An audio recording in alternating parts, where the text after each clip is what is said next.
who you are, but I'm not. It's like, no, it's serious. It's like their thing is their thing. Like Queen Elizabeth, I'm not into that. She could walk through that door right now and I will snatch that purse. And I'm serious.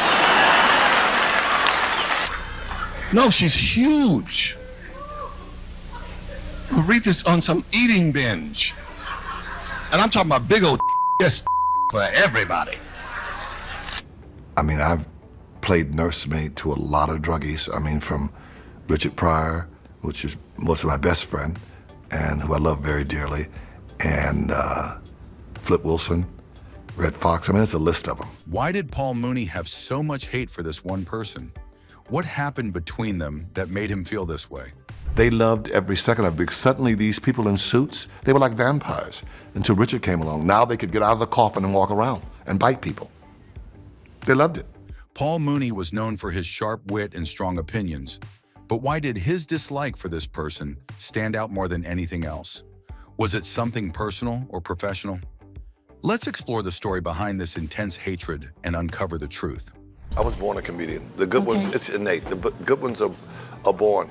Mooney was born Paul Gladney in 1941 to George Gladney and Lavoya Ely, but it was the profound influence of the women who raised him, particularly his maternal grandmother, Aimee Ely, that shaped both his life and his comedic persona.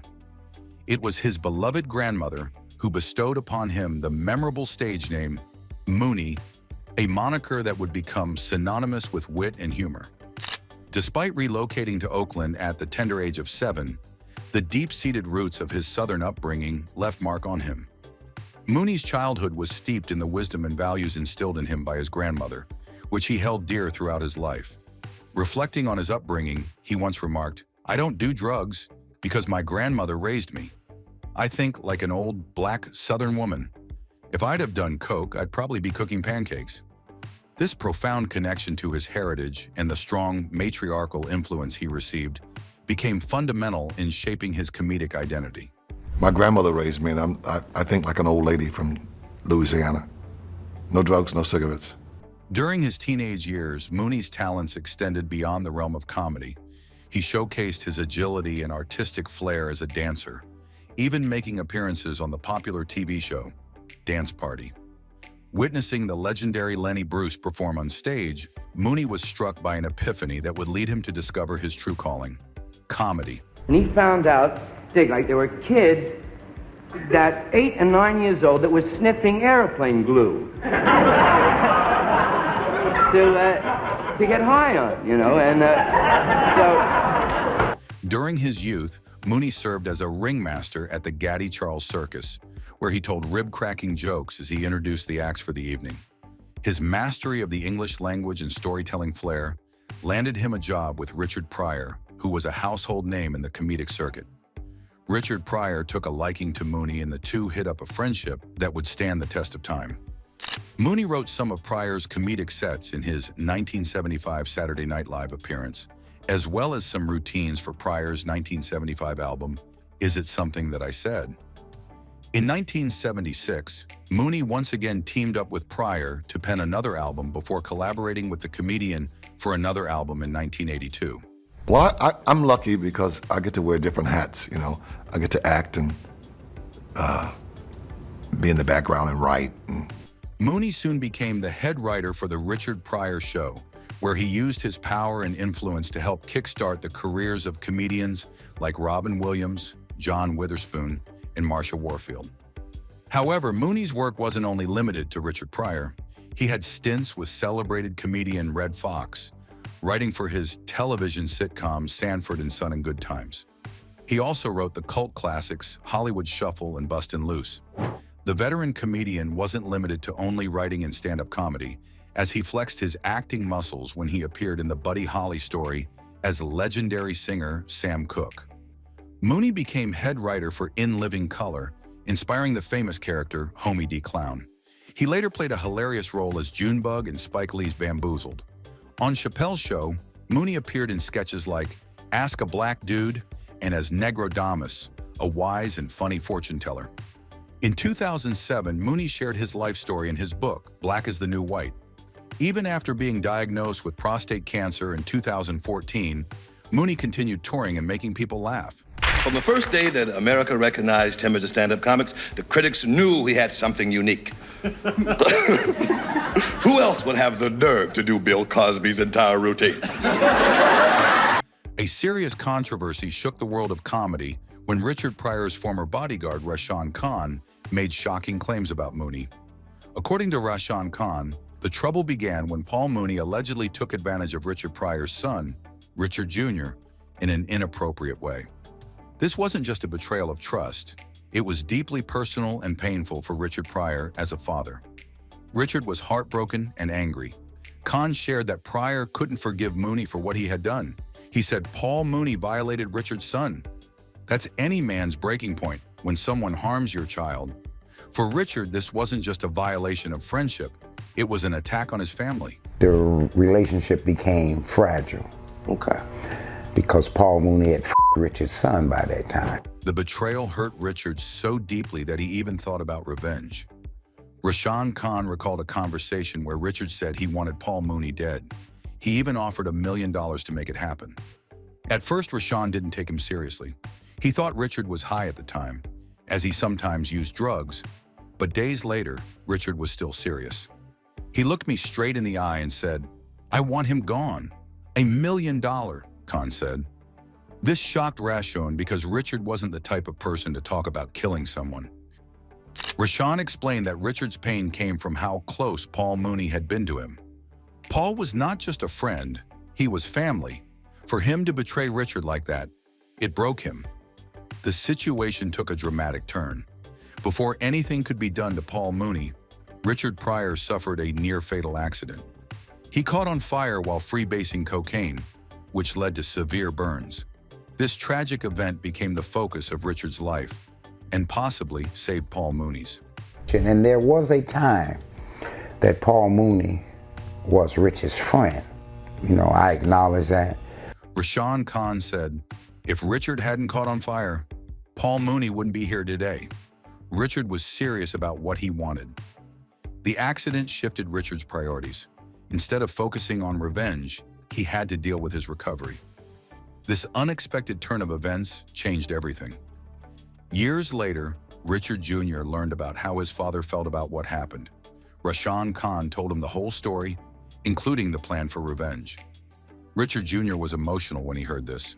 Was there ever a conversation to retaliate against that? Yes, yeah, of course. To what extent? To the extent of Richard didn't want him on the planet no more. He cried when I told him, Rashaan said. He didn't know his father had found out, but I told him, your dad knew, and he was ready to do what he thought was right. This revelation brought some comfort to Richard Jr., who realized how much his father cared for him, even in the midst of his struggles. This story highlights a larger issue that often gets ignored.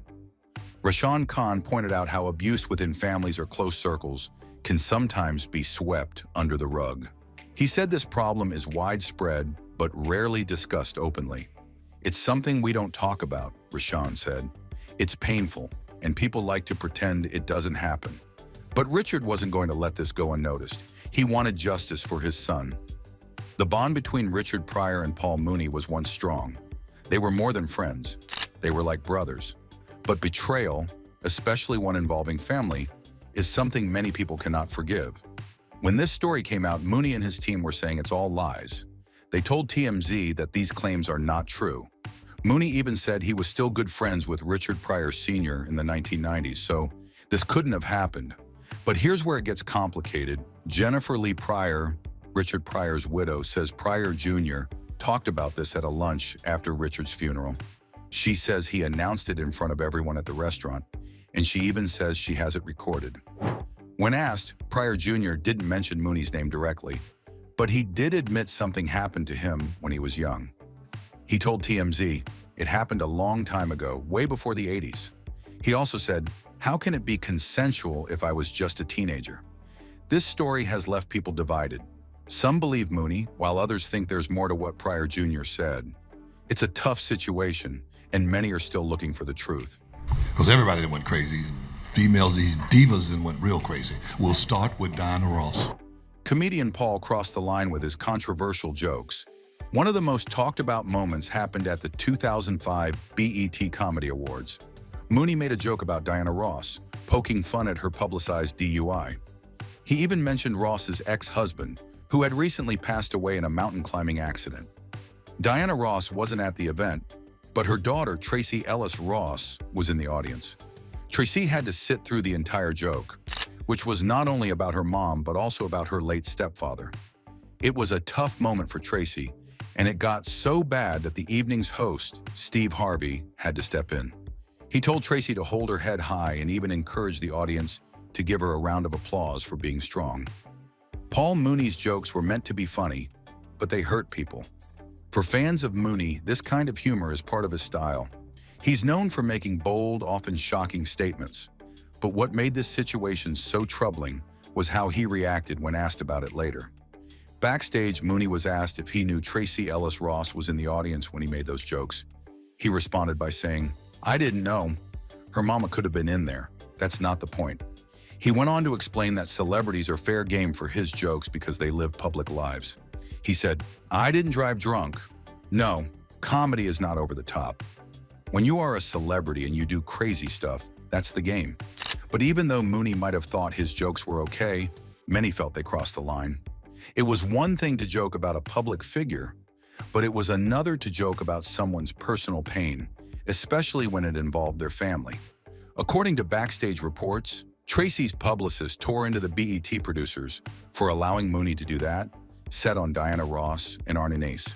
The publicist's backstage rants forced the producers to apologize and promise that none of Mooney's routine would make it to television. Bet's publicist reportedly told Tracee's rep, "I'm not sure what the producers are going to do where that's concerned." Bet publicist Michael Llewellyn admitted to reporters in the press room, "If it came across as much of a grenade to producers as it did based on some of the expressions I saw on your faces in here, I'm sure they'll edit it." As was expected, many of the segments didn't make it to television, as BET cut them out, including Paul Mooney's set. However, the news began to spread in newspapers and on online portals, with some celebrities calling out Mooney for his insensitivity. Comedian Cheryl Underwood reportedly said, "I'm gonna tell you something. I'm from Arkansas. You talk about my mama, I'm gonna run up on the stage and whoop ya. Hey, that's all there is to it. You can't say nothing about nobody in my family. You can't say nothing about my stepmama, my pretend mama, my big mamas, my play mamas. You can't even say nothing about somebody who looks like my mama." For Tracee Ellis Ross, the situation was hurtful. It wasn't just a joke about her mom, it was a joke that made light of real-life struggles. Diana Ross had faced public challenges, and for her daughter to sit in the audience and hear those jokes was a hard experience. She's getting on my nerves because you know what? I went back on Oprah. I've been following her up. That fat skinny. I don't like her. Paul didn't hold back, even when talking about big names like Oprah Winfrey, Michael Jackson, and Lil' Kim. Mooney believed these black icons had lost touch with their black identity, and he wasn't shy about saying so. Some people admired his honesty, while others thought he went too far with his harsh words. One of Mooney's most controversial moments was when he criticized Oprah Winfrey. He strongly suggested that Oprah secretly wanted to change her racial identity. He went as far as calling her a degree-carrying Aunt Jemima. For Mooney, this meant he thought Oprah wasn't fully supporting the black community. His exact words were, "Oprah is a double agent. Oprah is a danger to us." But who remembers besides me? Barbara went, "Oprah, have you ever wanted to be white?" And even as this was true, this lied. And Oprah,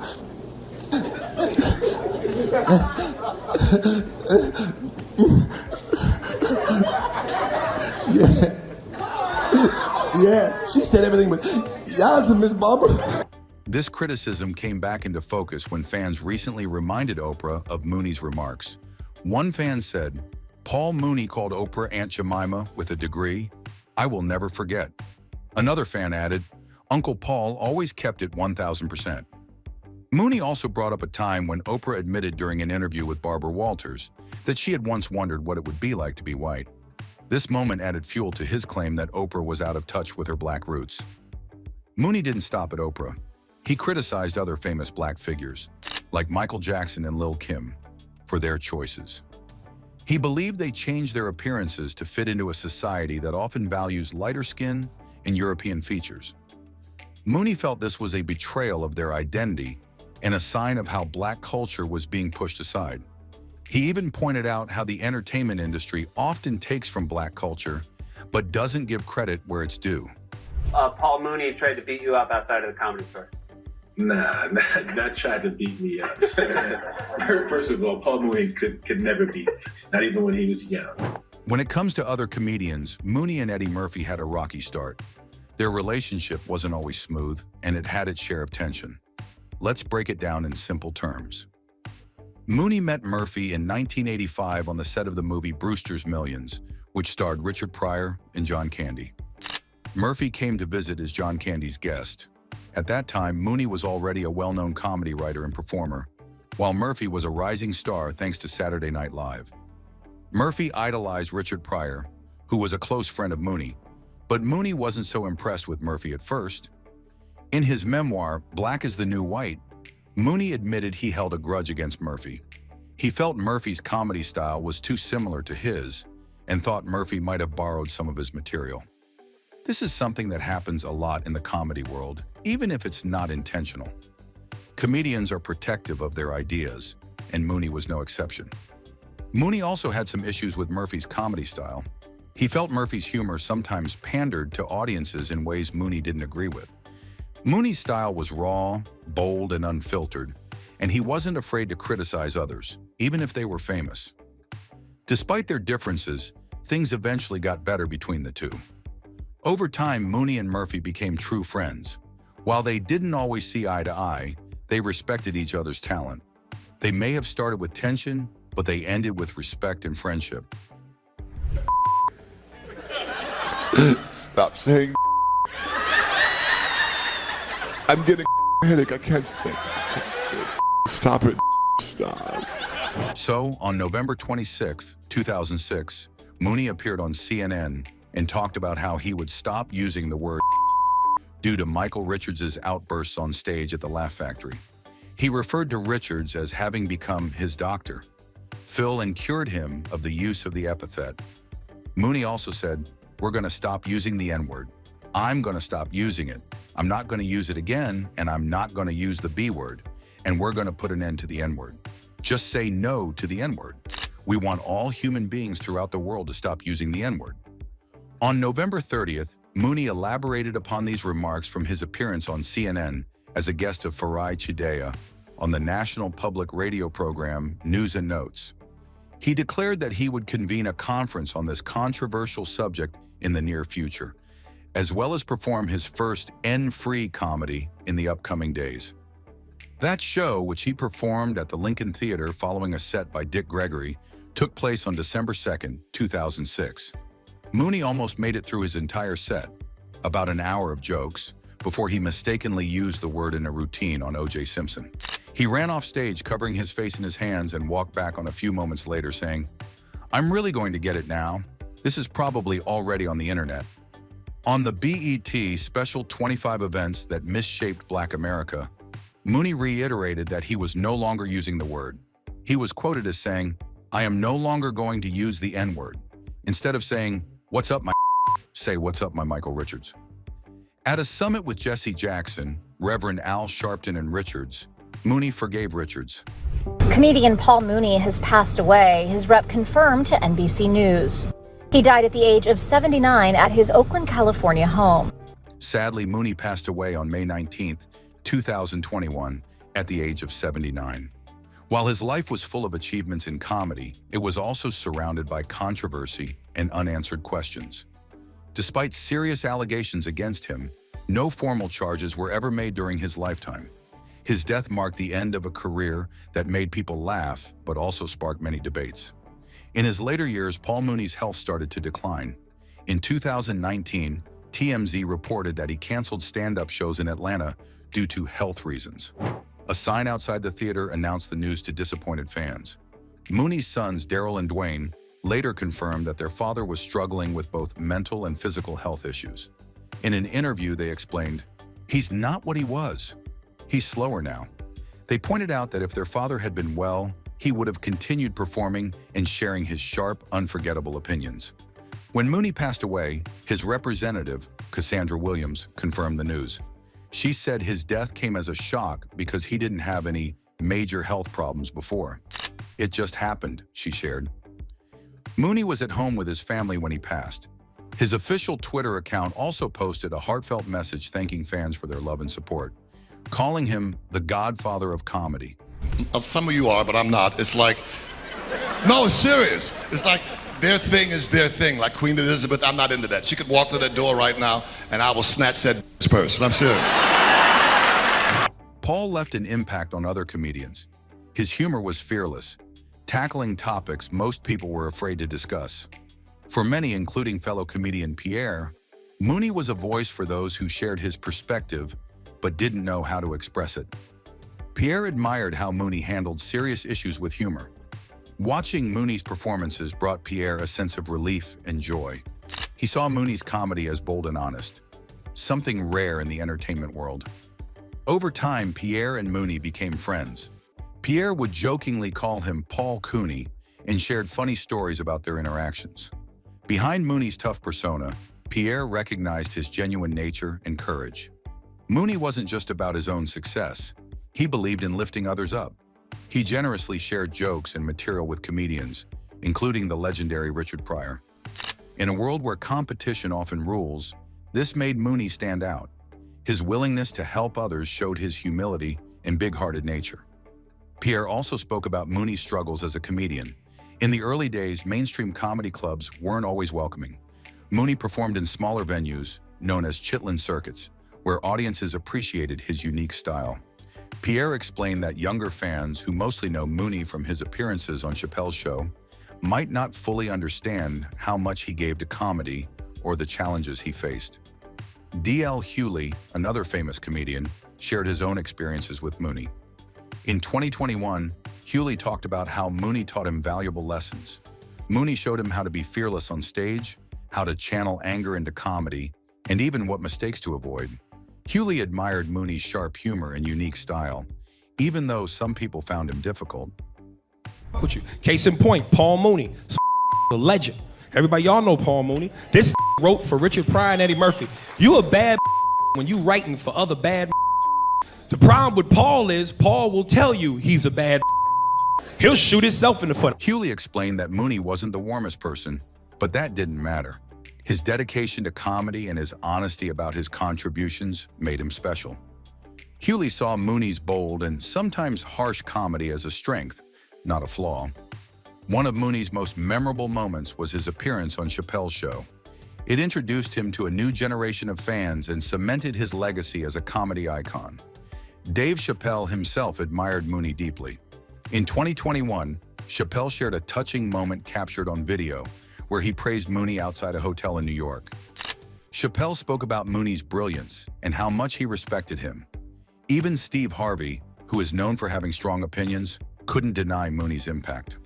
Mooney's work influenced comedians from all walks of life, proving his universal appeal. Paul Mooney's legacy is undeniable. He broke barriers, spoke the truth, and inspired countless comedians.